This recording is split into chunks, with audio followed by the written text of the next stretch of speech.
चलो दोस्तों, आज की इस वीडियो में हम लोग सिविक्स चैप्टर का जो पहला चैप्टर पढ़ता है लोकतंत्र में सत्ता की साझेदारी, आज इस चैप्टर का हम लोग प्रश्न उत्तर को देखेंगे और सारे प्रश्न उत्तर को एकदम सिंपली तरीके से समझेंगे। जो भी आपका प्रश्न उत्तर 21-22 को एकदम सिंपल तरीके से आपके दिमाग में बैठ जाएगा, याद भी नहीं करना पड़ेगा, तो समझते चलेगा। देखिए, चैप्टर्स का नाम सत्ता में साझेदारी, ये चौथा वीडियो इस चैप्टर्स पर है, जो चौथा आपका प्रश्न उत्तर चल रहा है, ठीक है ना। अभी तक 3 वीडियो में बना चुका हूँ। पहले तो आपको बेल्जियम और श्रीलंका के बारे में समझाया था कि वहाँ कैसे सत्ता में साझेदारी हुआ, दूसरा का आपको उसकी बेसिक बातें बताई गई थी, तीसरा का आपको फुल चैप्टर पर समझाया गया, और चौथा जो वीडियो आपका है वो चलेगा इस चैप्टर के प्रश्न उत्तर पर।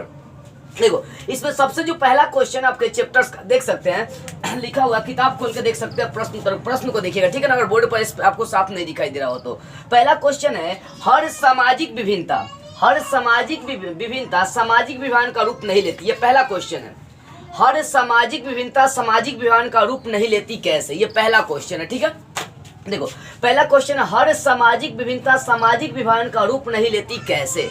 देखो, कहने का मतलब है कि जो भी समाज, जरूरी नहीं है कि जो भी सामाजिक विभिन्नताएं हैं, सामाजिक विभिन्नता का मतलब है हमारे समाज में जो अन्य जातियां पाई जाती है, और हमारे समाज में एक ही जाति के थोड़े लोग हैं, बहुत सारा जाति के लोग हैं, कोई राय जी है, कोई दुसाध है, कोई अलग अलग कास्ट के हैं। कहने का मतलब हर जात के लोग हैं, तो अलग अलग धर्म के जो लोग हैं उनको हम लोग बोलेंगे सामाजिक विभिन्नता। हमारे समाज में जो अलग अलग लोग रहते हैं, अलग अलग कास्ट के लोग रहते हैं, वही तो आपका सामाजिक विभिन्नता है यार। देखो, हर सामाजिक विभिन्नता समाज का विभाजन नहीं करता। ये कैसे आपको समझाना है कि हर सामाजिक विभिन्नता सामाजिक विभाजन का रूप नहीं लेती कैसे। देखो बुआ, हमारे समाज में क्या है कि हमारा जो भारत है लोकतांत्रिक देश है, ठीक है ना। भारत लोकतांत्रिक गणराज्य देश माना जाता है, धर्मनिरपेक्ष देश माना जाता है। यहाँ पर हर व्यक्ति को अपना अपना काम करने का अधिकार है, स्वतंत्र है। हम लोग स्वतंत्र, हिंदुस्तान के स्वतंत्र नागरिक है, जो मन करेगा वो कर सकते हैं, कोई बाधक नहीं बन सकता है। चाहे वो किसी भी कास्ट का व्यक्ति हो, किसी भी धर्म का व्यक्ति हो, किसी भी संप्रदाय का व्यक्ति हो, किसी भी जाति का व्यक्ति हो, उसे पूरी तरह से अपने देश में छूट है, वो अपना काम कर सकता है, ठीक है। देखो, तो क्वेश्चन है कि हर सामाजिक विभिन्नता सामाजिक विभाजन का रूप नहीं लेती। अगर सोचिए, अपने समाज में, अपने देश में, अपने लोकतांत्रिक देश भारत में अगर जितना भी जात है, अगर ये जात मतलब कुछ भेदभाव करके अपने देश का बंटवारा करना चाहे तो हो सकता है। अगर कोई दलित वर्ग कहे कि मैं अपने दलित को अलग बनाना चाहता हूं, तो अब संभव नहीं है। देश आजादी से पहले अगर दलित वर्ग अलग होता तो संभव था, लेकिन देश आजादी के बाद ऐसा ना संविधान बना दिया है कि कोनो राज्य हम लोगों से अलग नहीं हो सकता है। लेकिन अमेरिका जो है ना, अमेरिका का सारा राज्य अलग है, वो फेडरिक राज्य बना के बैठा है। हम लोग यूनियन बना है, मतलब संघीय राज्य बना कर बैठे हैं। संघीय का मतलब होता है किसी भी राज्य को निकलने का मान्यता नहीं, एक बार मिल गया फिर आप निकल नहीं सकते हैं। ये इंडिया का संविधान है, ठीक है। तो अपने भारत में जितने भी मतलब सामाजिक विभिन्नताएं हैं, जितने भी अलग अलग जात के लोग हैं, वो कभी भी, वो चाहकर कभी भी मतलब वो एक अलग देश नहीं बना सकते हैं, समाज का विभाजन नहीं कर सकते हैं, क्योंकि हम लोग का संविधान में कुछ ऐसा नियम बना दिया गया है। तो इसका आंसर आप कैसे लिखेंगे? देखो, क्वेश्चन पहले समझ लीजिएगा ना, आंसर देने में आपको एकदम सिंपल हो जाएगा। क्वेश्चन है कि हर सामाजिक विभिन्नता मतलब जितना भी समाज में जात है, जितना भी समाज में कास्ट है, हर सामाजिक विभिन्नता सामाजिक विभाजन का रूप नहीं लेती। आप पहली तो बात ये समझ लीजिए कि भारत से अच्छा कोई देश नहीं होगा। आप किसी भी जात के है ना, भारत ही एक ऐसा देश है जो सबको समान अधिकार देता है। दूसरे देश में जाइए ना, आपका तनिको इज्जत नहीं होगा। याद देखिएगा, भारत ही पूरे देश में अपना प्रेम का वर्चस्व बनाकर बैठा हुआ है। जिस देश में आपको प्रेम दिखाई देता है ना, समझिए कि उस देश में कौन खड़ा है, भारत ही खड़ा है, क्योंकि जहां भी प्रेम करना सिखाया तो भारत ही सिखाया है। भारत, पहले सुने नाम सुनेंगे, सोने की चिड़िया कही जाती थी।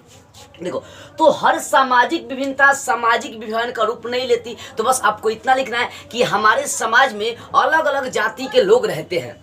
क्या रहते हैं? हमारे समाज में अलग अलग जाति के लोग रहते हैं, और अलग अलग जाति के लोग रहते हैं तो उनका क्या होता है, थोड़ा सा तालमेल हमेशा मतलब झगड़ा झंझट होते रहता है, लेकिन वो लोग फिर आपस में मिल जाते हैं, जिसके कारण से सामाजिक विभाजन नहीं होता है। तो जरूरी नहीं है कि हर सामाजिक विभिन्नता जितनी भी जाति के लोग रहते हैं, तनि मनि मतभेद हो गया तो अपना देश अपने वर्गीय का वो बंटवारा कर देगा, तो ये नहीं हो सकता, संभव ही नहीं है, ठीक है ना। तो बस आपको इतना लिखना है कि हमारे समाज में अलग अलग जाति के लोग रहते हैं, और उनमें थोड़ा सा आपसी विवाद होते रहता है, लड़ाई झगड़ा होते रहता है, लेकिन इसका कोई मतलब ये नहीं है कि वो एक अलग वर्ग का बंटवारा ही कर लेंगे, अलग समाज का बंटवारा ही कर देंगे, ये कभी संभव नहीं है। बस इतनी बातें लिखना है। अगला क्वेश्चन, सामाजिक अंतर कब और कैसे सामाजिक विभाजनों का रूप ले लेती है। समझिए, इसके पिछले वाले वीडियो देखे होंगे ना, तो आपको समझ में आ गई होगी। क्वेश्चन है कि सामाजिक अंतर कब और कैसे सामाजिक विभाजन का रूप ले लेती है। मैंने बताया था इसका तीन कारण हो सकता है। सामाजिक जो अंतर होता है, सामाजिक जो अंतर होता है वो कब और कैसे समाज का विभाजन कर सकती है। समाज का विभाजन 3 ही कंडीशन में हो सकता है। पहला, स्व अस्तित्व की मांग, मतलब सिर्फ अपने ही क्षेत्र को देखना। बस जैसे मुंबई या महाराष्ट्र की हम बात करते हैं, वहाँ पर जो मराठी लोग थे वो अपने राज्य में खाली मतलब हिंदू, कोई बिहारी चला जाए, कोई यूपियन लोग चला जाए तो बड़ी अत्याचार करते थे, जिंदे बिहारी को जला दिया करते थे। तो कहने का मतलब, उनके कहने का मतलब क्या था, अगर गुजरात में सिर्फ गुजराती लोग रह जाए, महाराष्ट्र में सिर्फ मराठी लोग रह जाए तो हम लोग को स्वतंत्रता का कोई अधिकार मिलने से क्या फायदा होगा, जब हम लोग कहीं आ ही नहीं सकते, जा ही नहीं सकते हैं। आज संविधान के अनुच्छेद 19 में लिखा गया है कि हम स्वतंत्र हैं, स्वतंत्र हिंदुस्तान के स्वतंत्र नागरिक कहीं भी आ सकते हैं, जा सकते हैं। और अनुच्छेद 15 में यह भी बताया गया है कि अगर आपके संग कोई भेदभाव करता है तो उसको कई से कई सजा मिलनी चाहिए, लेकिन ऐसा होता नहीं है, होता नहीं है। मुंबई में बहुत मराठी लोग लाट साहब बन के रहता है, बिहारी का इज्जत नहीं करता, लेकिन वहाँ के जो पुलिस है वो ज्यादा छानबीन भी वहाँ पर नहीं करता है। लोग पैसा वाला होता है, फेंक देता है, मुंह बंद हो जाता है।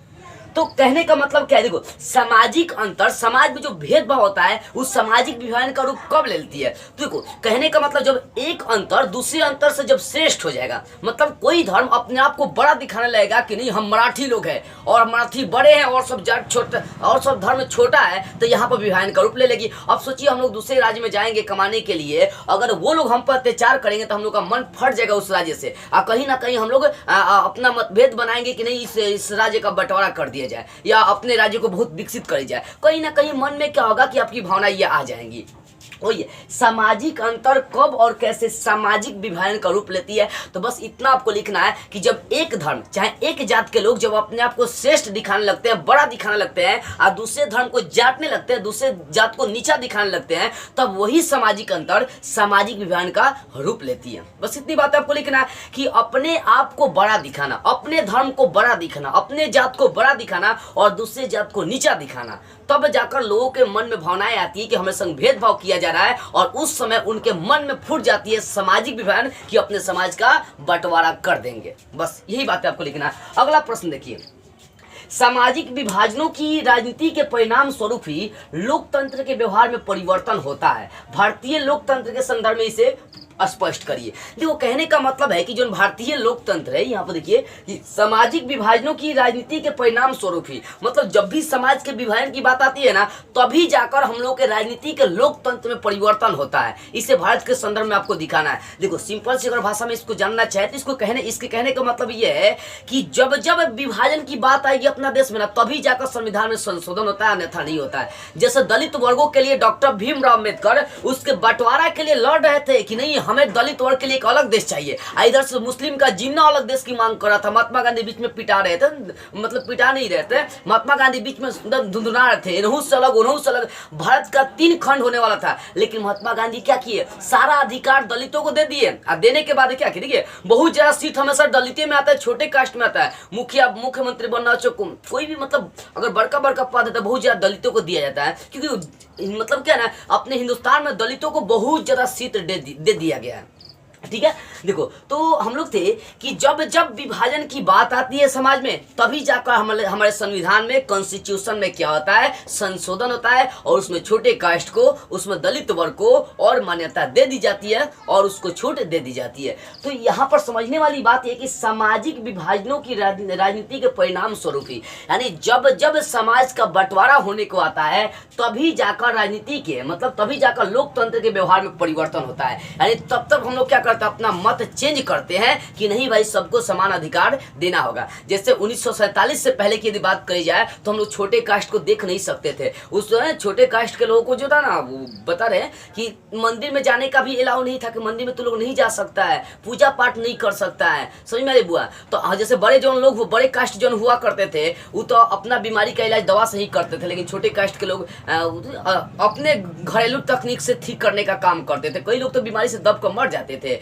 और खाने के लिए जूठा खाना मिलता था दूसरे के घरों का। तो छोटे कास्टों के संग 1947 से पहले बड़ा भेदभाव हुआ था। उससे भी अगर भेदभाव पहले देखी जाए तो जब अंग्रेज नहीं आए थे ना, तो उससे भी ज्यादा हम लोग भेदभाव करते थे छोटे दलित वर्गों के संग, एकदम साफ देख नहीं सकते थे, ऐसा मतलब हम लोग हो गए थे। ठीक है ना, लेकिन डॉक्टर भीमराव अम्बेडकर की वजह से क्या था कि सारा मतलब जो बड़े लोगों का अधिकार था वो छोटे लोगों का अधिकार मिल गया, क्योंकि महात्मा गांधी जो थे ना वो सबको समान नजरिए से देखते थे कि सब मेरे लिए एक समान है एकदम। जैसे बताए नहीं थे जब मैंने आपको ये गांधी युग पढ़ा रहा था उस समय ये हिस्ट्री में आपको, तो उस समय बताया था कि महात्मा गांधी 1926 से 1924 के बाद 6 साल जो है ना अपने अपने समाज का सेवा किए थे। समाज का प्लेग नाम का बीमारी आया था जो कोरोना से भी खतरनाक होता है, ठीक है ना, तो उसका जाकर लोगों के पास जाकर रुई से सेवा किए थे लोगों का। सोचिए कोरोना में भाई बहन के पास नहीं है, मर्द मेहरारू के पास नहीं जा रहा था, बाप बेटे के पास नहीं जा रहा था, लेकिन महात्मा गांधी एक ऐसे शख्स थे प्लेग नाम की बीमारी होने के बावजूद भी लोगों का सेवा करते थे। समझ में आ रही? कहने का मतलब वो सभी को समान नजरिए से देखते थे। इसी कारण से हम लोग आज बापू उनको कहते हैं,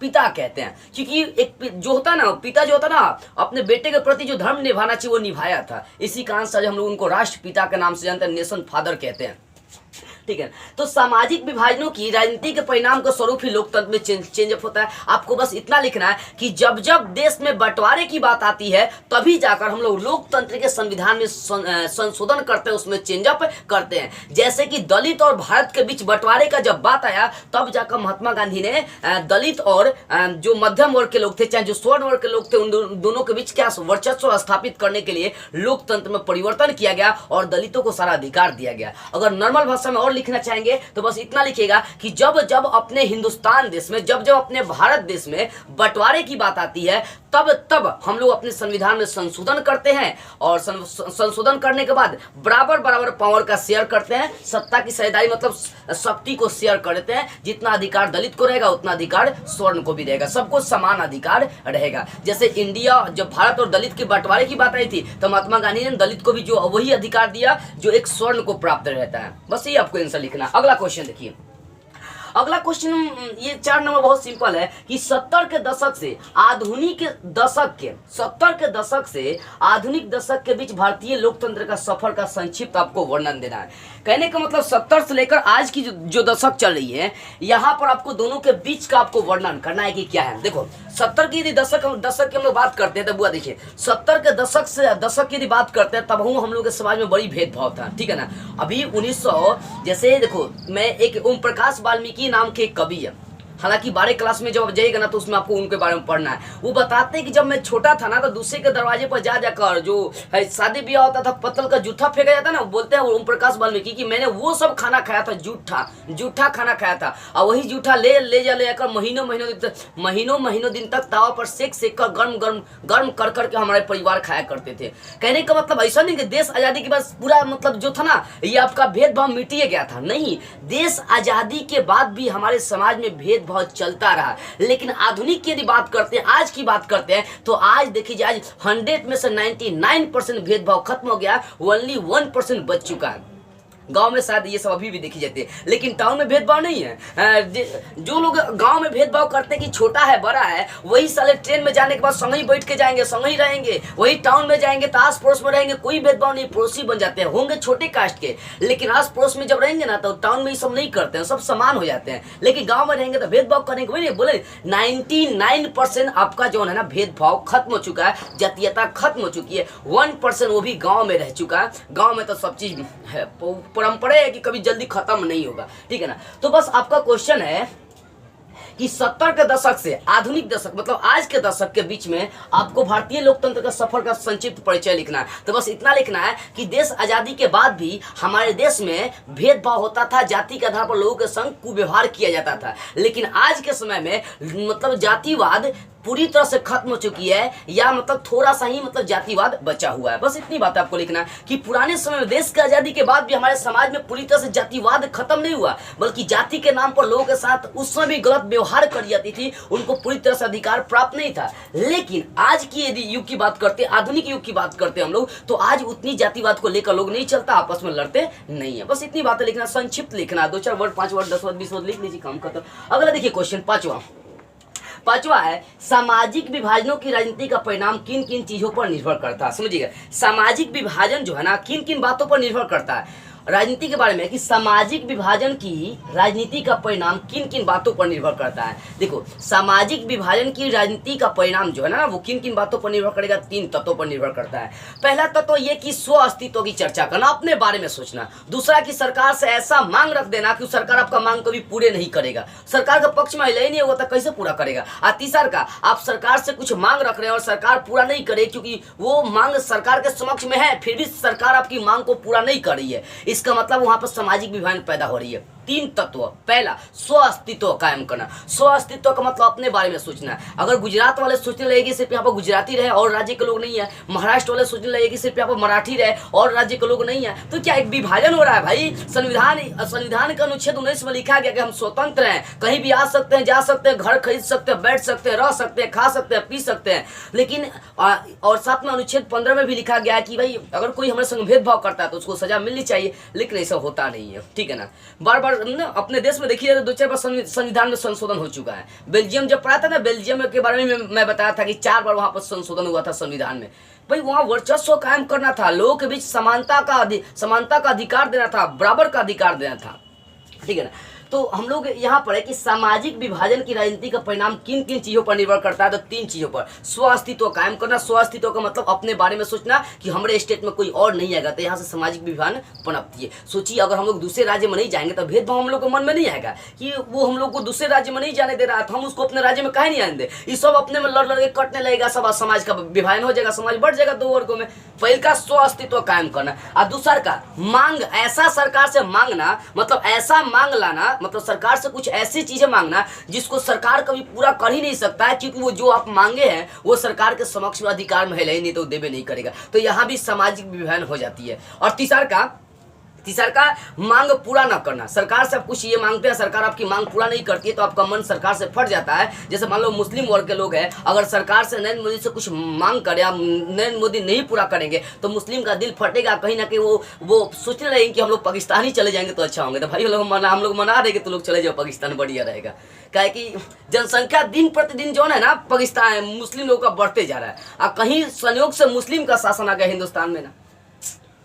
देखो ऐसा नहीं है कि मैं मुस्लिमों के बारे में ऐसा गलत बोल रहा हूँ, नहीं, ठीक है ना। देखो तो मैं बता रहा था कि सामाजिक विभाजनों की राजनीति का परिणाम किन किन चीजों पर निर्भर करता है, तो 3 तत्वों पर। स्व अस्तित्व कायम करना। स्व अस्तित्व कायम करने का मतलब क्या हो गया, सिर्फ अपने बारे में सोचना, किसी और राज्य के बारे में नहीं सोचना। दूसरा का सरकार से ऐसा चीज मांग लेना जो सरकार के अधिकार क्षेत्र में नहीं है, तब भी विभाजन हो सकती है। तीसरा का सरकार मांग आपकी पूरा नहीं करती है, तब आप सरकार से कुछ चीजें मांगते हैं और सरकार के वो अधिकार में फिर वो पूरा नहीं करती है, तो इसका मतलब क्या है, इसका मतलब है कि सामाजिक विभाजन होगा। तो 3 तत्वों पर निर्भर करेगी, स्व अस्तित्व कायम करना और सरकार से कुछ ऐसी चीजें मांगना जो उसके अधिकार क्षेत्र में नहीं है। तीसरा का आप जो चीजें मांगे हैं वो सरकार के अधिकार क्षेत्र में है लेकिन फिर भी सरकार आपको नहीं देती है, तो इन 3 कंडीशन में आपके समाज का विभाजन हो सकता है, ठीक है। ये भी आपको समझ में आ गई होगी, ठीक है। अगला देखो, भावी समाज में लोकतंत्र का जिम्मेवारी और उद्देश्य पर एक संक्षिप्त टिप्पणी लिखना है। मतलब भावी समाज का मतलब क्या होगा, भविष्य में जो हम लोग का समाज होगा उसका लोकतंत्र की जिम्मेदारी और उद्देश्य का एक संक्षिप्त परिचय लिखना पड़ेगा। देखो लोकतंत्र के बारे में आपको लिखना है, तो बस इतना लिखिएगा कि लोकतंत्र भविष्य में चाहे कभी भी, भविष्य की यदि बात करते हैं तो भविष्य में लोकतंत्र जनता का ही शासन रहेगा। ऐसा नहीं है कि भविष्य में यहाँ पर राजा का शासन है, लोकतंत्र कायम हो चुका, संविधान आ चुकी है। ये संविधान लोकतंत्र तब वही खत्म होगा ना जब पृथ्वी का प्रलय आएगा, ठीक है ना, क्योंकि इस लोकतंत्र से सारा जनता हम लोगों का खुश है, जनता को बराबर का हिस्सेदारी मिल रही है, सबका मांग पूरा हो रहा है, सब कोई खुश है। तो भाई काहे को हम लोग राजतंत्र लाएंगे फिर कि राजा आएगा और हम लोग पर अत्याचार करेगा, अपने पैरों तले कुचल कर चलेगा। तो क्या चाहिए, काहे चाहिए हमको ऐसा राजतंत्र नहीं चाहिए, हमें प्रजातंत्र, ठीक है, डेमोक्रेसी सिस्टम बहुत अच्छा है, मतलब लोकतंत्र अच्छा है, ठीक है ना। देखो तो हम लोग जान रहे थे कि यह था कि भावी समाज में लोकतंत्र की जिम्मेदारी और उद्देश्य का आपको उसके बारे में क्या करना है, कुछ छोटा सा टिप्पणी लिखना है। तो बस इतना लिखिएगा, भविष्य में भी लोकतंत्र जनता का ही शासन रहेगा, और जनता के शासन का मतलब होता है कि जनता अपना कुछ भी चाहे तो वो कर सकती है, वो अपना अधिकार वोट जिसको चाहे उसको दे सकती है, जिसको नहीं चाहे उसको नहीं दे सकती है, कोई उसके लिए त्रुटि नहीं होता। मतलब ऐसा नहीं कि उसको दोषी ठहराई जाएंगी कि तुम मोदी को कह दिया, कांग्रेस के कहे नहीं दिया, ऐसा कोनो बात नहीं होता है। तो भविष्य की यदि बात करते मतलब वो लोकतंत्र हम लोग का आज जो लोकतंत्र बना है वही भविष्य में लोकतंत्र रहेगा, बल्कि आज की स्थिति में भावी समय में मतलब आने वाले समय में हमारा लोकतंत्र और बढ़िया से बढ़िया होता जाएगा। जैसे देश आज़ादी के बाद लोकतंत्र लागू हुआ था, थोड़ा कंडीशन दयनीय था, फिर सुधरते आज देखिए बहुत अच्छा हो चुका है। तो भावी समय में ये जो हमारा समाज है ना, लोकतंत्र जो है ना और विकसित हो जाएगा और जो भी दिक्कतें होंगी सब में संशोधन कर दिया जाएगा। ठीक है, ये भी चीज आपको समझ में आ गई होगी। अब हम लोग बात करते हैं भारत में किस तरह जातिगत असमानताएं जारी है। मतलब भारत में देखी जाए तो आज भी जातिगत असमानताएं जारी है। तो बस आपको इतना लिखना है कि भारत में आज भी लोग जाति के नाम पर एक दूसरे के बीच क्या करते हैं, भेदभाव फैलाते हैं, लेकिन धीरे धीरे अब ये जातिगत भावनाएं खत्म हो चुकी है। बस इतनी बात आपको क्या करनी है, लिख देनी है। ठीक है, तो ये भी क्वेश्चन आपका सॉल्व हो जाएगा। अब देखिए बड़ा हुआ क्वेश्चन। अब आप एक चीज सोच रहे होंगे यहाँ पर कि सर यहाँ पर 5 नंबर क्वेश्चन है, 5 से आप एक बार 10 नंबर क्वेश्चन पर आ चुके हैं। 5 नंबर क्वेश्चन से 10 नंबर पर देखिए ना, यहाँ पर समझिएगा थोड़ा सा, मैं बताने के चक्कर में क्वेश्चन ही आपका भूल गया कि इस बीच में भी बताना है कुछ। देखो 1 number 2 number 3 number 4 number 5 number के बाद मैं 10 नंबर क्वेश्चन पर आ गया कि भावी समाज में लोकतंत्र की जिम्मेदारी। देखो 10 नंबर इसलिए क्योंकि 5 के बाद 6 7 8 9 ये ऑब्जेक्टिव क्वेश्चन है, मैं इसको भी सॉल्व करा देता हूँ। चलिए 5 नंबर पहले 5 नंबर हो गया, 6 नंबर क्वेश्चन आप समझिएगा, किताब को लिए ऑब्जेक्टिव क्वेश्चन है। ठीक है ना, इसी कारण से मैं 10 नंबर आपको क्वेश्चन समझा दिया कि भावी समाज में लोकतंत्र का जिम्मेदारी और उद्देश्य पर एक संक्षिप्त टिप्पणी लिखे। और उसके बाद 11 नंबर क्वेश्चन भी आपको समझा दिया कि भारत में किस तरह जातिगत असमानताएं जारी है। तो 5 के बाद 10 11 मैंने समझा दिया आपको, इसलिए क्योंकि 5 के बाद 6 7 8 9 ये सब ऑब्जेक्टिव क्वेश्चन है। 6 नंबर देखिए, 6 नंबर क्वेश्चन है कि सामाजिक विभाजन को संभालने के संदर्भ में इनमें से कौन सा बयान लोकतांत्रिक व्यवस्था पर लागू नहीं होता है। कहने का मतलब है कि सामाजिक विभाजन को संभालने के लिए मतलब सामाजिक विभाजन को खत्म करने के लिए लोकतांत्रिक व्यवस्था पर कौन सा जो ना बयान लागू नहीं होता, आपको ये बताना है। चलिए ऑप्शन सुनिए। ऑप्शन ए है कि लोकतंत्र में सामाजिक प्रतिद्वंद्विता के चलते सामाजिक विभाजनों की छाया राजनीति पर भी पड़ता है। दूसरा का लोकतंत्र में विभिन्न समुदायों के लिए शांतिपूर्ण ढंग से अपनी शिकायतें जाहिर करना संभव है। दूसरा का तीसरा का देखिए ऑप्शन है कि लोकतंत्र सामाजिक विभाजनों को हल करने का सबसे अच्छा तरीका ये भी सही है। और चौथा है घ नंबर लोकतंत्र सामाजिक विभाजनों के आधार पर समाज के विखंडन की ओर ले जाती है। देखो कहने का मतलब है कि लोकतंत्र के लिए कौन सा व्यवस्था लागू नहीं होता ये बताना है। तो पहले का यदि ऑप्शन देखेंगे तो ये बोल रहा है कि लोकतंत्र में राजनीतिक प्रतिद्वंद्विता के चलते सामाजिक विभाजनों की छाया राजनीति पर भी असर डालती है। कहीं ना कहीं अगर समाज के विभाजन की बात आती है तो राजनीति में भी क्या करी जाती है, संशोधन करी जाती है। सारे नेता लोग जग जाते हैं और संविधान में संशोधन करके सबको समान अधिकार देते हैं। इसका मतलब ऑप्शन ये भी सही है। ऑप्शन ख देखेंगे तो बोला है कि अपनी शिकायत शांतिपूर्ण जाहिर कर सकते हैं लोकतंत्र में, भी सही है। और लोकतंत्र सामाजिक विभाजनों को हल करने का अच्छा तरीका है, भी सही है। ऑप्शन यानी क ख ग सही है, तो आपका कौन सा सही होगा, घ सही हो जाएगा। ठीक है ना, जो लागू नहीं होता वो बताना है। देखो घ नंबर बोल रहा है कि लोकतंत्र सामाजिक विभाजनों के आधार पर समाज के विखंडन की ओर ले जाती है। भाई सामाजिक विभाजन के आधार पर समाज का विखंडन करेंगे तो हो गया, भारत का छुट्टी हो जाएगा। ये गलत ऑप्शन है आपका घ नंबर। ठीक है, तो 6 नंबर हो गया आपका क्लियर। 7 नंबर देखिए प्रश्न, निम्नलिखित 3 बयानों पर आपको विचार करना। 3 बयान दिए, इसमें से विचार करना आपको कौन कौन सही है। ठीक है ना, पहला बयान है कि जहां सामाजिक अंतर एक दूसरे से टकराते हैं वहीं सामाजिक विभाजन होता है। हाँ जी, जहां सामाजिक अंतर टकराया कि वहां सामाजिक विभाजन हो जाए। जैसे हिंदू मुस्लिम आपस में टकराया तो मुस्लिम का एक अलग देश बन गया पाकिस्तान। तो कहने का मतलब कि जहां सामाजिक अंतर एक दूसरे से टकराने लगते हैं तो वही सामाजिक विभाजन होता है। पहले का ऑप्शन भी सही है। और दूसरा का यह संभव है कि एक व्यक्ति की कई पहचान हो सकती है। हाँ जी, हम लोग भारत के हिंदुस्तानी, हम लोग हिंदुस्तान के आजाद नागरिक है, इसी कारण से हम लोग की कई पहचान हो सकती है। हम लोग चाहेंगे तो अपना जात परिवर्तन कर सकते हैं, किसी और धर्म को हम लोग मान सकते हैं, किसी और जैसे हिंदू धर्म के है तो हम लोग मुसलमान धर्म भी अपना सकते हैं, फ्री है। अपने हिंदुस्तान में ऐसा संविधान बना दिया गया है कि हम लोग कोई भी धर्म अपना सकते हैं, नो दिक्कत। ठीक है ना, यानी आपका ऑप्शन है ए भी, क भी सही है, ख भी सही है। अगर न बोले कि सिर्फ भारत जैसे बड़े देश में ही सामाजिक विभाजन होते हैं। भारत जैसे देश में कहाँ सामाजिक विभाजन हो रहा है, अभी वो तो आजाद नहीं हुआ था, लोकतांत्रिक व्यवस्था लागू नहीं था, इसी कारण से पाकिस्तान अलग हो गया था। तो हम लोग भी चाहते हैं और थोड़ा सा ना टाइम हम लोग को मिल जाता ना तो लमड़ाते पाकिस्तान को भी मिला ही लेते हैं, नहीं अलग होने देते हम लोग। तो आपका ऑप्शन जो ग है ना वो गलत हो जाएगा कि भारत जैसे देश में सामाजिक विभाजन संभव नहीं है जल्दी। ठीक है ना, देखो अब बोले कि इन बयानों में से निम्नलिखित में कौन सा बयान सही है। आपके पास ऑप्शन अ है क ख ग,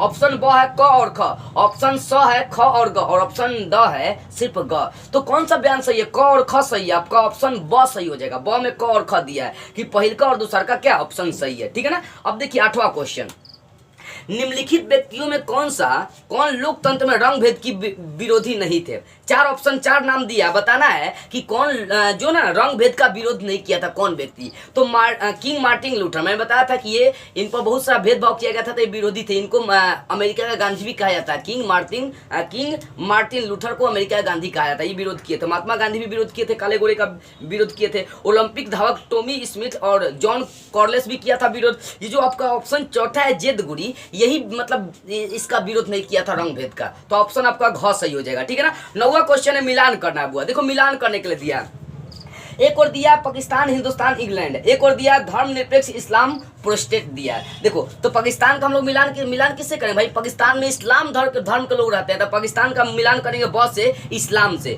और हिंदुस्तान का एक धर्मनिरपेक्ष देश है, तो हिंदुस्तान का मिलान करेंगे किससे? धर्मनिरपेक्ष से। और अगला दिया है इंग्लैंड, तो इंग्लैंड में प्रोटेस्टेंट धर्म के लोग रहते हैं, प्रोटेस्टेंट धर्म के लोग रहते हैं वहां पर, तो यानी इंग्लैंड का मिलान करेंगे किससे? अंतिम वाले से, प्रोटेस्टेंट से मिलान करेंगे। तो इस तरह से आपका 9 नंबर ऑब्जेक्टिव क्लियर हो गया। और मैंने आपको 10, 11 भी समझा चुका हूं। अब 12 नंबर क्वेश्चन देखिए, ठीक है ना। 12 नंबर क्वेश्चन आप देखिए, ठीक है ना बुआ। 5 के बाद मैंने 6, 7, 8, 9 ऑब्जेक्टिव था तो भी समझा दिया, 10, 11 भी आपको क्वेश्चन समझा दिया। अब 12 नंबर क्वेश्चन क्या कर रहा है कि क्यों सिर्फ जाति के आधार पर भारत में चुनावी नतीजे तय नहीं हो सकते? इसके 2 कारण बताइए। देखो जाति के आधार पर अगर चुनावी नतीजे तय करी जाएंगे भारत में, तो भारत तक घिरिए जाएगा। जिस जाति को हम लोग वोट देंगे ना, आज जाति के आधार पर चुनावी नतीजे तय करेंगे, तो जिस जात का लोग जीतेगा ना, वही अपने जात को देखेगा, अपने कास्ट को देखेगा, और सब कास्ट वालों को क्या करेगा? दाब के रखेगा। दलित वर्ग के और दाब के रख देगा। ये तो पहले ही से दलित वर्ग को दाबते जा रहा है ना, स्टार्टिंग से दाबते हम लोग आ रहे हैं। अब वही होगा ना, तो याद रखिएगा जाति के आधार पर चुनाव हो गया ना, तो भारत का खैर नहीं है। लेकिन यहाँ पर हम लोग संविधान में बहुत सारा नियम बना दिए गए, जाति के आधार पर चुनाव होबे नहीं करेगा। आज हिंदुस्तान के नागरिक इतना विकसित हो चुका ना, इतना विकसित हो चुका है कि वो देख रहा है कि कौन पढ़ा लिखा है, कौन समाज का विकास कर रहा है, उसी को वोट दिया जाएगा, अन्यथा किसी को वोट नहीं देना है। एक मान लो कि राज्य कास्ट का कौन लोग है, तो जरूरी ना है कि वो लंटेने पर वोट देगा, कांग्रेसे पर वोट देगा, ये जरूरी ना है भाई। सब लोग देख रहा है कि हम इसी का देंगे वोट, का है कि यह विकास करता है हमारे समाज का, ठीक है ना। तो आज लोग जागृत हो चुका है पूरी तरह से। हम लोग का क्वेश्चन है कि क्यों सिर्फ जाति के आधार पर भारत में चुनावी नतीजे नहीं हो सकते हैं? इसके 2 कारण बताइए। पहला, अगर जाति के आधार पर भारत में चुनावी नतीजे होंगे, तो जो प्रत्याशी जीतेगा वो सिर्फ अपने जात का ही विकास करेगा। दूसरा का रीजन देखिए, दूसरा का रीजन, अगर जाति के आधार पर चुनाव होता है, अगर वो अपने जाति से जीत जाता है, तो दलित वर्ग को क्या करेगा? जात का रखेगा, जो भारत का अवगुण है भाई। दलित वर्ग जातने का मतलब क्या? दलित वर्ग को दबाने का मतलब हो गया कि आप अपने समाज का बंटवारा कर रहे हैं, उसका विभाजन कर रहे हैं। तो 2 रीजन लिखिएगा। अगर जाति के आधार पर चुनावी नतीजे होगा, तो जिस जाति के प्रत्याशी जीतेगा वो अपने जात को ही सिर्फ आगे बढ़ाएगा और सब जात को आगे नहीं बढ़ाएगा। दूसरा का, यदि जाति के आधार पर चुनाव होता है, तो कहीं ना कहीं जो जाति का लोग जीतेगा वो क्या करेगा? दलित वर्ग को दबा कर रखेगा और सब कास्ट को दबा कर रखेगा, जो भारत का अवगुण है। ये भारत के लिए संभव नहीं है। अगर ऐसा होता है तो भारत का विभाजन हो सकता है, भारत 2 वर्ग में फिर बढ़ जाएगा। तो ये आपको 2 कारण लिख देना है, ठीक है। अगला क्वेश्चन देखिए, 13 नंबर क्वेश्चन है कि विभिन्न तरह की सांप्रदायिक राजनीति का ब्यौरा दे और सबके साथ एक आपको उदाहरण देना है। मतलब सांप्रदायिकता के बारे में आपको बता देना है। किसके बारे में? सांप्रदायिकता के बारे में। चलिए हम लोग सांप्रदायिकता क्या, जैसे इसको समझते हैं। आपको पिछले वाले वीडियो में तो मैं सांप्रदायिकता बताते आ रहा हूँ। सांप्रदायिकता का मतलब क्या होता है? अपने धर्म को अन्य धर्म से ऊंचा दिखाना। हिंदू है तो हिंदू को ऊंचा दिखाना, मुसलमान है तो मुसलमान धर्म को ऊंचा दिखाना और सब धर्म को नीचा दिखाना, ये सांप्रदायिकता कहलाती है। तो कह रहा है आपका 13 नंबर क्वेश्चन के विभिन्न तरह की सांप्रदायिक राजनीति का ब्यौरा दे और सबके साथ एक उदाहरण देना है। तो सांप्रदायिक राजनीति का आपको ब्यौरा देना है। देखो तो आपको लिखना इतना है कि सांप्रदायिक राजनीति का मतलब क्या होता है कि अपने धर्म को राजनीति में भी ऊंचा दिखाना और दूसरे धर्म को नीचा दिखाना। ऐसा एग्जाम्पल है श्रीलंका में सिंहली लोग अपने आप को ऊंचा दिखाते हैं, तमिल लोगों को दाब कर रखते हैं। बेल्जियम में भी जो फ्रेंच और डच भाषी लोग थे, इन दोनों के बीच आपस में तनाव किसके कारण से रहा? तो वहां पर भी किसके कारण से रहा? तो सांप्रदायिकता के कारण से ही रहा, क्योंकि वहां पर जो फ्रेंच और डच भाषी जो लोग थे उनके बीच तनाव इसलिए हुआ ना क्योंकि एगो भाषा वाले लोग मजबूत पड़ जा रहे थे। तो वो कहा क्या कि अपने हम लोग मजबूत पड़ रहे हैं ना, तो हम ही लोगों का संविधान बनेगा, हम ही लोग यहाँ पर सब काम करेंगे और दूसरा भाषा वाला लोग नहीं करेगा। तो कहने के बाद आपको एग्जाम्पल देना है कि सांप्रदायिक राजनीति का ब्यौरा देना, तो लिखना इतना है कि सांप्रदायिक राजनीति का मतलब ये हुआ कि अपने धर्म को राजनीति में भी ऊंचा दिखाना और दूसरे धर्म को राजनीति के क्षेत्र में हर क्षेत्र में कमजोर दिखाना, ठीक है ना। एग्जाम्पल श्रीलंका का आप दीजिएगा कि श्रीलंका में सिंहली लोग अपने आप को ऊंचा दिखाने लगे, जिसके कारण से जो है ना ऊंचा दिखाने लगे, जिसके कारण से श्रीलंका आज पिछड़ा हुआ है। और दूसरा का रीजन भारत और पाकिस्तान का दे दीजिए। भारत और पाकिस्तान का बंटवारा क्यों हुआ? क्योंकि मुसलमान लोग अपने आप को ऊंचा दिखाने लगे, जिसके कारण से भारत और पाकिस्तान का बंटवारा हो गया। तो सांप्रदायिकता का मतलब अपने धर्म को ऊंचा दिखाना। जो मुस्लिम थे वो अपने आप को ऊंचा दिखाने लगे, हो गया बंटवारा। हिंदू भी लोग थे, अपने आप को ऊंचा दिखाने लगे, हो गया बंटवारा पाकिस्तान का। तो आपको ये बताना है विभिन्न तरह की सांप्रदायिक राजनीति का ब्यौरा दे और सबके साथ एक एक उदाहरण देना। तो बस इतना आपको इस आंसर में लिखना है, इतना लिखना है कि अपने धर्म को राजनीति में ऊंचा दिखाना ये सांप्रदायिक राजनीति कहलाता है। और उसके बाद इसका एग्जाम्पल आपको देना है कि श्रीलंका में सिंहली लोगों का जनसंख्या ज़्यादा था, जिसके कारण से वहाँ पर सिंहली अपना वर्चस्व कायम कर रहे थे, अपने आप को आगे बढ़ा रहे थे और तमिलों के अधिकार को छीन ले रहे थे, जिसके कारण से वहाँ पर मतभेद हो गया। दूसरा का भारत और पाकिस्तान में हिंदू लोग अपने आप को बड़ा दिखाने लगे, मुसलमान भी अपने आप को बड़ा दिखाने लगे, जिसके कारण से भारत और पाकिस्तान का आपस में बंटवारा हो गया। बस इतनी बात आपको लिखनी है। चलिए आपका क्वेश्चन 13 नंबर भी क्लियर हो गया। अब देखते हैं 14 नंबर। जीवन के विभिन्न पहलुओं का जिक्र करें जिसमें भारत में स्त्रियों के साथ भेदभाव है या वे कमजोर स्थिति में है। मतलब जीवन के कुछ ऐसा पहलू आपको लिखना है जिसमें भारत में स्त्रियों के साथ लड़कियों के संग भेदभाव करी जाती है, उन सारे पहलू को लिखना है। तो ऐसे बहुत सारे पहलू, जैसे शिक्षा वाला पहलू लेकर चलते हैं हम लोग। शिक्षा वाला यदि हम लोग पहलू लेकर चलते हैं तो शिक्षा के मामले में लड़कों को पूर्ण पढ़ने का अधिकार है कि जितना पढ़ना चाहते हो पढ़ सकते हो, लेकिन भारत में स्त्रियों को यह अधिकार नहीं है कि वो जितना चाहे उतना पढ़ सकते। नहीं, 10 क्लास मैट्रिक पढ़िए, उसके बाद शादी ब्याह कर देते हैं लोग, हो गया काम खत्म। तो शिक्षा के मामले में यह अधिकार लड़कियों को हम लोग समाज में पहले प्राप्त नहीं था, लेकिन आज तो प्राप्त है। जो घर के लोग पढ़े लिखे लोग जिस घर के लोग पढ़े लिखे हैं ना, आज देखो उनके जितना लड़का पढ़ उतना लड़की भी पढ़ रही है। हर मामले में लड़कियां भी अपना वर्चस्व आगे कायम कर रही है, जितना कदम दर कदम लड़की के संग मिलाकर चल रही है। तो कहीं ना कहीं हम ही लोग लड़कियों को दाब कर रखे हैं, जिसके कारण से वो कमजोर हो गई है सर, ठीक है ना। तो हम लोग कहा थे कि ऐसे कुछ जीवन की पहलू को लिखना जिसमें स्त्रियां क्या है, कमजोर है। तो पहला शिक्षा के मामले में आप लिख सकते हैं, शिक्षा के मामले में, पहन पहनावा के मामले में। लेकिन आज टाउन में जिए ना, वो तो पहन पहनावा के मामले में लड़का भी फेल है, लड़की आ गया। तो कहीं ना कहीं अब लड़कियां भी लड़के से आगे निकलते जा रही है। अब देखिएगा कि अभी दहेज लड़का लेता है, भविष्य में ऐसा समय आ जाएगा कि लड़की लोग दहेज लेगा लड़का से, उल्टा सिस्टम हो जाएगा, पलट जाएगा आने वाले समय में। तो यहाँ पर कुछ ऐसा पहलू लिखना है जिसमें स्त्रियों को कमजोर दिखा दिया गया। तो पहला पहलू आप लिखिएगा शिक्षा के माहौल में, और दूसरा पहन पहनावा के माहौल में। ठीक है, पहन पहनावा के मतलब उनको क्या ना कि लड़के जैसे कपड़े पहन सकते हो वैसे पहनने का पहले अधिकार नहीं था। अभी की बात नहीं मैं करूँ, अभी की बात मैं नहीं कर रहा हूँ, पहले की बात कर रहा हूँ, पहले के जमाने की बात कर रहा हूँ, ठीक है ना। अपने हिंदुस्तान में कि लड़कियां जो काम लड़के कर सकते हो महिलाएं नहीं कर सकती हैं। हालांकि देखी जाए तो शुरू से ही लड़के और लड़कियां सेम एकदम काम करते आ रहे हैं। वो कृषि की अगर बात करिएगा आप, तो जितना अरे मर्द चला जाता है सब कमाने के लिए बाहर, तो घर की महिलाएं ही खेती गृहस्थी सब काम करती है। फिर भी नाम होता है कि मर्द ही किया, महिला का नाम अभी नहीं करता है। यानी जो महिलाएं हैं वो पुरुष के साथ कदम दर कदम मिलाकर चलिए, शुरू से चलते आ रही है, लेकिन फिर भी वो पिछड़ी हुई है, ठीक है ना। तो बस आपको इतना लिखना है कि जो स्त्रियां होती है, स्त्रियां जो है उनके संग जो भेदभाव किया गया, और उनके आर्थिक पहलू को लिखना है कि किन किन चीजों में मतलब जो है ना स्त्रियों के संग भेदभाव किया गया है। तो बस आपको इतना लिखना है कि शिक्षा के मामले में स्त्रियों के संग भेदभाव किया गया, कि जो काम बेटा कर सकता हो बेटियां नहीं कर सकती। दूसरा पहन पहनावा के मामले में कि जो कपड़े बेटे पहन सकते हो बेटियां नहीं पहन सकती है। तीसरा खान पान के मामले में कि जो खान पान बेटे कर सकते हो बेटियां नहीं कर सकते हैं। उनको पढ़ाने लिखाने से क्या फायदा है, क्योंकि पढ़ लिख कर तो वही काम करना है जो हमेशा करते आना है। लेकिन आज ये भेदभाव खत्म हो चुका है। बस इतनी बातें लिखिएगा, ठीक है। अगला क्वेश्चन देखिए 14 नंबर है कि जीवन के विभिन्न पहलुओं का जिक्र करें जिसमें भारत में स्त्रियों के साथ भेदभाव किया गया और वे कमजोर। ये तो होइएगा आपका 14 नंबर। 15 नंबर हम लोग क्वेश्चन देखते हैं। देखो, भारत की विधिकाओं में महिलाओं के प्रतिनिधित्व की स्थिति बताना है कि भारत की राजनीति में महिलाओं का क्या योगदान है, चाहे उनका क्या वर्चस्व है। देखिए, आज आपका भारत जो है ना लोकतांत्रिक देश है, समृद्ध देश है, फिर भी महिलाएं जो है ना राजनीति में बहुत ज्यादा भाग नहीं ले रही है। राजनीतिक कैरियर में विधायिकाओं में महिलाओं की जनसंख्या बहुत कम है, लेकिन अब महिलाएं अपने अधिकार के लिए लड़ रही है और वो राजनीति में चढ़ बढ़ कर क्या कर रही है, भाग ले रही है। तो बस आपको इतनी बातें लिखना है। क्या लिखना है? बस आपको इतना लिखना है कि हम लोग स्वतंत्र देश के स्वतंत्र नागरिक और सबको सब चीज करने का अधिकार है। लड़का हो चाहे लड़की हो, हिंदू हो चाहे मुसलमान हो, छोटा हो चाहे बड़ा हो, कुछ भी हो, सबको समान अधिकार प्राप्त है। लेकिन इतना भारत समृद्ध होने के बाद भी आज महिलाएं विधिकाओं के मामले में, कानून के मामले में, राजनीति के मामले में पिछड़ी हुई है। आज भी लोकतंत्र में देखी जाए भारत में तो महिलाओं की जनसंख्या राजनीति में बहुत कम है, लेकिन अब महिलाएं अपना क्या कर रही है, अधिकार ले रही है, अधिकार के लिए लड़ रही है और वो राजनीति में चढ़ बढ़ कर हिस्सा ले रही है। बस इतनी बातें आपको लिखनी है। देखो अगला क्वेश्चन आपका है 16 नंबर कि किन्हीं दो प्रावधानों का जिक्र करें जो भारत को धर्मनिरपेक्ष देश बनाता है। मतलब दो आपको ऐसा प्रावधान लिखना है जो भारत को धर्मनिरपेक्ष बनाती है। तो क्या क्या लिखिएगा आप?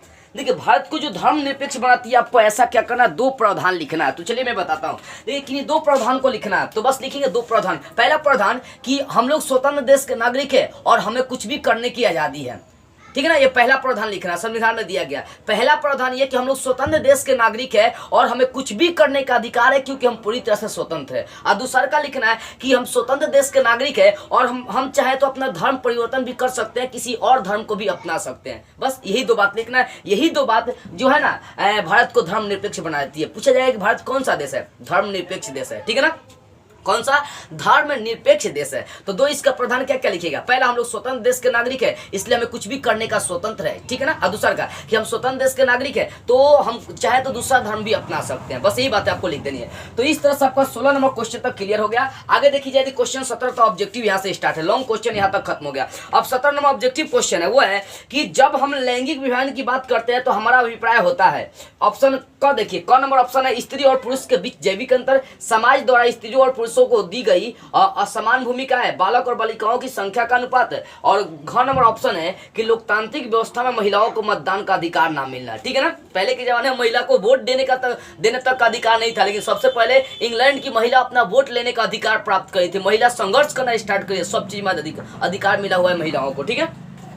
तो आपका देखिए बोला कि लैंगिक विभाजन कहने का मतलब क्या होता है। तो देखो लैंगिक विभाजन कहने का मतलब हो गया कि समाज में स्त्री और पुरुषों के बीच क्या करना, असमान भूमिका देना। असमान भूमिका का मतलब जो भूमिका पुरुष कर सकता, निभा सकता, वो स्त्रियां नहीं निभा सकती है। ये क्या है, ये वाला जो है ये लैंगिक विभाजन को दर्शाता है। तो आपका ऑप्शन ख सही हो जाएगा, ठीक है ना। अगला देखिए 28 नंबर, भारत में यहाँ औरतों के लिए आरक्षण की व्यवस्था कहाँ किस में लागू है। देखो भारत में यदि आरक्षण की व्यवस्था देखी जाएगी ना तो पंचायती राज संस्थाएं में महिलाओं को बहुत ज्यादा अधिकार प्राप्त है। मुखिया का आएगा ना देखिएगा तो उसमें उसका पति ना खड़ा होकर उसका औरतें खड़ा होता है। औरत को बहुत ज्यादा मान्यता प्राप्त का है तो पंचायती राज संस्थाओं में मान्यता प्राप्त है, आरक्षण बहुत ज्यादा मिला हुआ है। तो वही क्वेश्चन है कि भारत में यहाँ औरतों के लिए आरक्षण की व्यवस्था कहाँ है। Option A Lok Sabha, option B है विधानसभा, ऑप्शन सी मंत्रिमंडल और ऑप्शन डी है पंचायती राज संस्था है। तो आपको ऑप्शन क्या हो जाएगा, घ सही हो जाएगा, घ से हो जाएगा पंचायती राज संस्थाएं।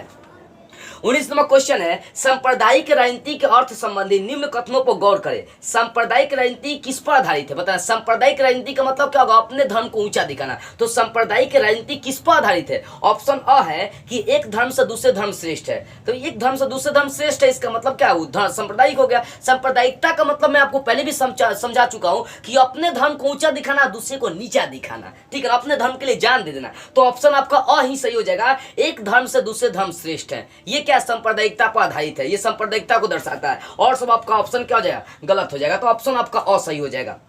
अगला देखिए 20 नंबर क्वेश्चन, भारतीय संविधान के बारे में इनमें से कौन सा कथन सही है। जो कथन सही होगा आपको वही लिखना है। चार को आपका ऑप्शन दिया क ख ग घ। तो पहला आपका ऑप्शन है कि यह धर्म के आधार पर भेदभाव की मनाही करता है। नहीं, भेदभाव कर सकते, कोनो दिक्कत नहीं है। यह एक धर्म को राजकीय धर्म बनाता है, यह एक धर्म को राजकीय धर्म बनाता है। नहीं, ये भी क्या है कथन, यह एक धर्म को राजकीय धर्म बनाता है। सभी लोगों को कोई भी धर्म मानने की आजादी है। किसी धार्मिक समुदाय में सभी नागरिकों को बराबर का अधिकार है।